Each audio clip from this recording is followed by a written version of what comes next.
মালদায় শূন্যে গুলি চালানোর অভিযোগ উঠছে। যেমনটা জানা যাচ্ছে, ভলিবল টুর্নামেন্টের ছিল এবং ভলিবল টুর্নামেন্টের সূচনায় একাধিক গুলি চালানো হয়।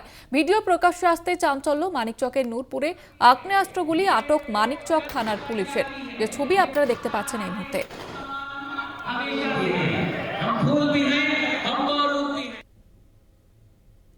ভলিবল টুর্নামেন্টের সূচনায় একাধিক গুলি চালানোর অভিযোগ উঠছে। ইতিমধ্যেই উদ্ধার করা হয়, আটক করা হয় সেই আগ্নেয়াস্ত্রগুলি। মানিকচক থানার পুলিশ আটক করেছে। তবে এই ভিডিও প্রকাশ্যে আসতে বিতর্ক শুরু হয়েছে।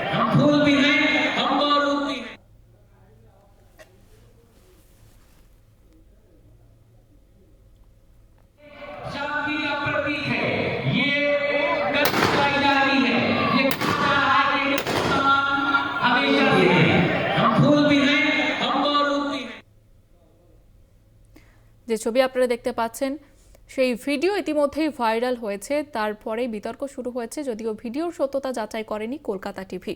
ভলিবল টুর্নামেন্টের সূচনায় একাধিক গুলি চালানোর অভিযোগ উঠছে। ভিডিও প্রকাশ্যে আসতেই চাঞ্চল্য মানিকচকের নূরপুরে। শূন্যে গুলি চালানোর অভিযোগ উঠছে ফুটবল টুর্নামেন্টের সূচনায়।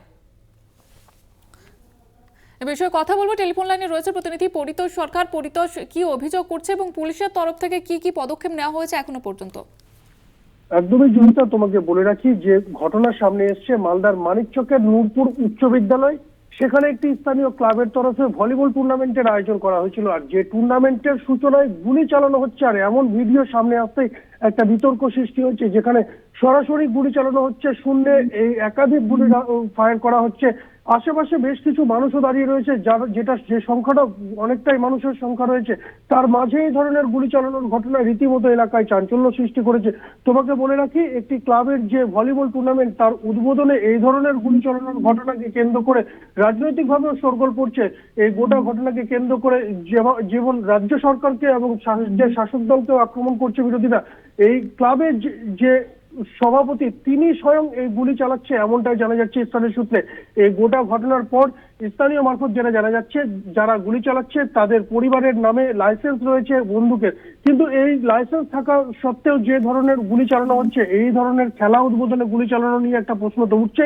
কারণ লাইসেন্স দেওয়ার ক্ষেত্রে যে ধরনের নিয়ম রয়েছে, আত্মরক্ষা থেকে শুরু করে বিশেষ পরিস্থিতিতে আগ্নেয়াস্ত্র হোক, যে ধরনের লাইসেন্স দেওয়া হয় সেই আগ্নেয়াস্ত্র ব্যবহার করা যায়, কিন্তু এইভাবে গুলি চালানো যায় কিনা সে নিয়ে প্রশাসন রীতিমতো তৎপর রয়েছে।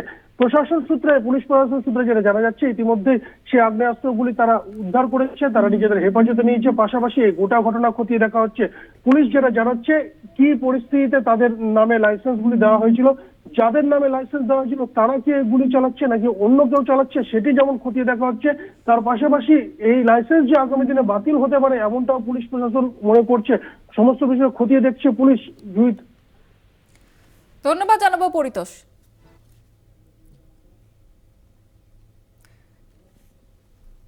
মালদায় শূন্যে গুলি চালানোর অভিযোগ উঠছে এবং জানিয়ে বিতর্ক।